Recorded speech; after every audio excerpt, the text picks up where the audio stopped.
ना महारानी उठाकर देखो पलक, और क्या है बिठुर घाट मेला का।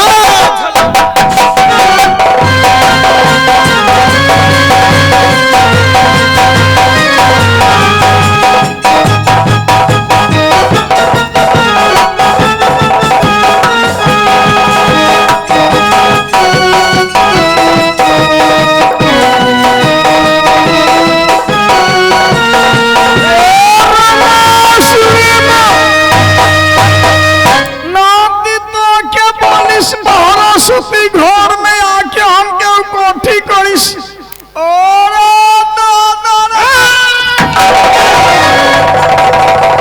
नजर उठा के देखो तुम्हारा पास कौन है।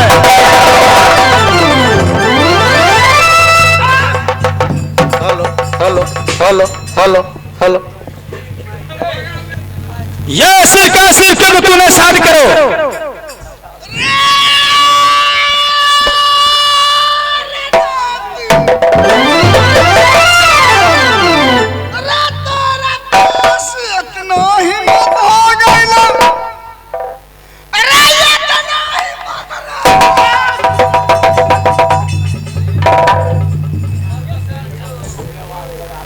बता आगे बहुत जल्दी बात।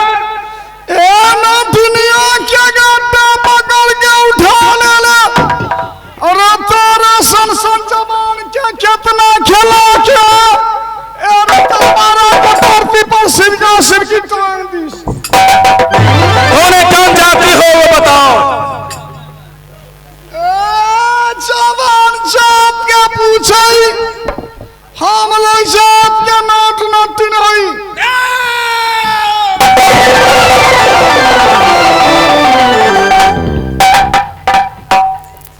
ये तो बहुत अफसोस का बात हो गया भैया। मैं जात का छत्री हूँ, और ये बगला बिज्जी खाने वाली बाछा को और खाने वाली को मैं महारानी कह दिया।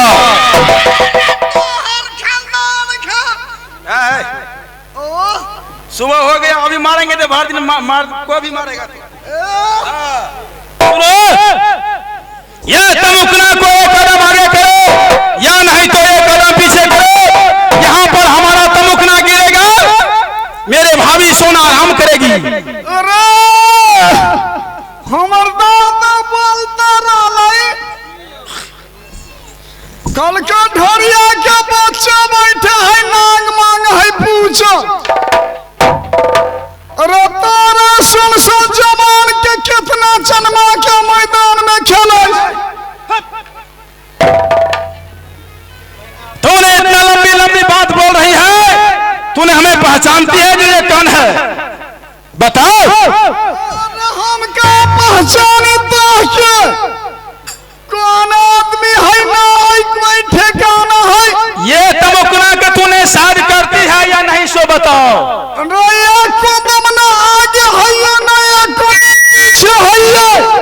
सगुन बना लो, सगुन देखो सब कर देते।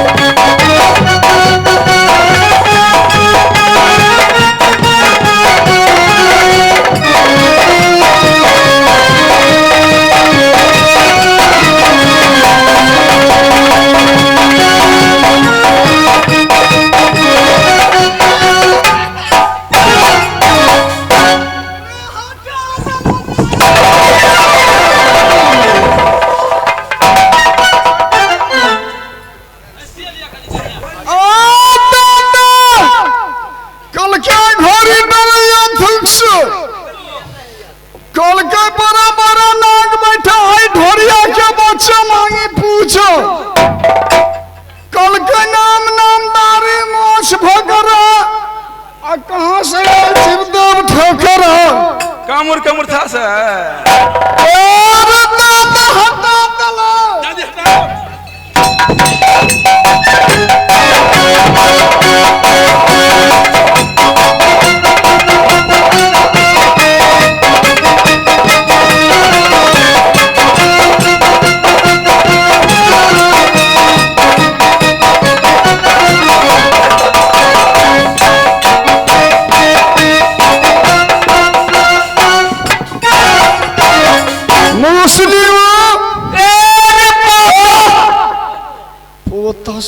मत करिस रे तोरे पास जानवर की तरह सुनो सुनो ए रे लुच्चा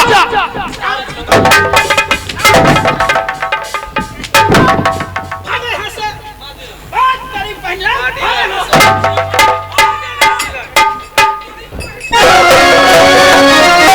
तूने क्या सोच लिया?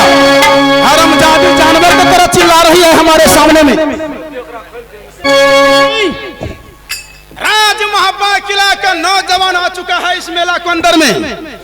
जैसे वो हरामजादा गोरखा सिंह राज महापा किला दरबार में कोई खबर नहीं दिया, इसीलिए राज महापा किला से मैं आ चुका हूँ। इस बिठुर घाट मेला को मैं भंग नहीं कर दूं तो फिर मेरा नाम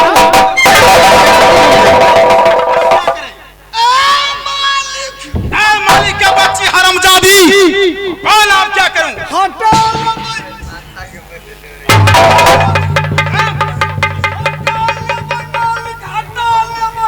ईमान से कहिए रोजी रोटी कसम खा के हटा ले मास्टर साहब। आप क्या करेंगे हरामजादी को बताइए।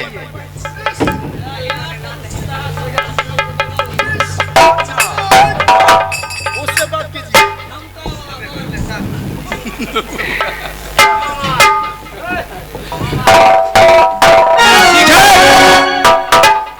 जाओ तुम यहाँ से। मालिक हाँ एक बात बताइए एक बात नहीं 150 बात 204 अरे क्या घर है कहाँ द्वार है क्या कर लड़का है क्या नाम है क्या कर बालक है क्या तेरा माई तुम जात का नटिल हो, मैं जात का छत्री। मैं अपने नाम तुमको बता देता हूँ, इससे तुम्हें फायदा क्या मिलेगा? मालिक हम लोग गली कोंटा टोला मोहल्ला देश देश घूमे वाली है हमार भैया घूमे वाला है। अगर नाम ठेकान बता देवे हम लोग साथ के नठनिया है गोदना उदना गोदे वाली। तोरा पास तो घर वाली है ये ना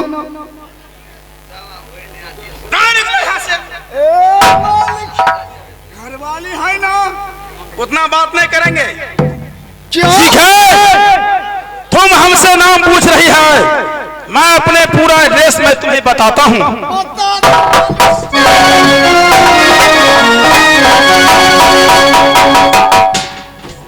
भारतीय की कौन है?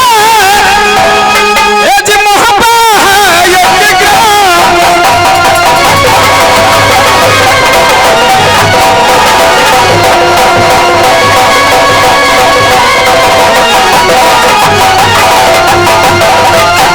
भारतीय की कौन है? मोहब्बा किला ये विक्रम। वहाँ का जो राजा था बिरजासर जिम्मेदार।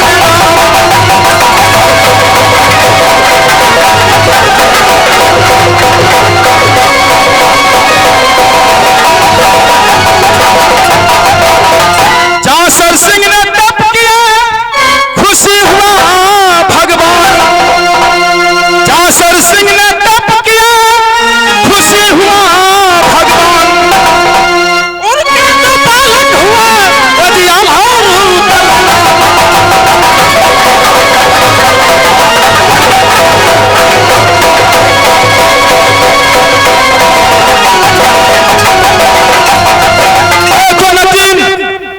मैं राज महापा किला का रहने वाला हूँ। पिताजी का नाम जासर सिंह है, माँ को नाम सती देवलाल। दो भाई का भैयारी मैं रहता हूँ राज महापा किला दरबार में। बताओ हम तो कहिए साहब पर भी कोई दुसाद मुसौर का धिया पुता है।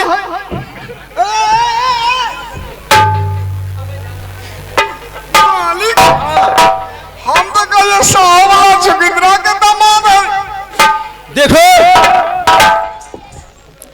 हरमजादी रुदर सिंह हमारा नाम है, और हमारे साथ में मेरे भाभी सोना वो भी आई हुई है इस मेला के अंदर में। मेरा नाम रुदल है। जाओ तुम यहाँ से। दिन से ऐसा गलती हमारे साथ तुम नहीं कर सकती है। ईमान से कहिए रोजी रोटी कसम खा के ताके कान पकिसना गलती करी नहीं करोगी।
अपने भाभी सोना को बुलाता हूँ। वो भी राज मोहब्बत किला से चलते चलते परेशान हो चुकी है। वो भी इंतजार करती होगी जो कब हमारा देवर जी आएंगे वो जगह ढूंढ कर। अभी सोना नानागर वाली तुम्हारे लिए इस बिठुर घाट मेला में तमुकना की व्यवस्था कर दिया। आओ हमारे सामने जाकर उस तमुकना में तूने आराम करो, कुछ बातचीत करेंगे तुमसे।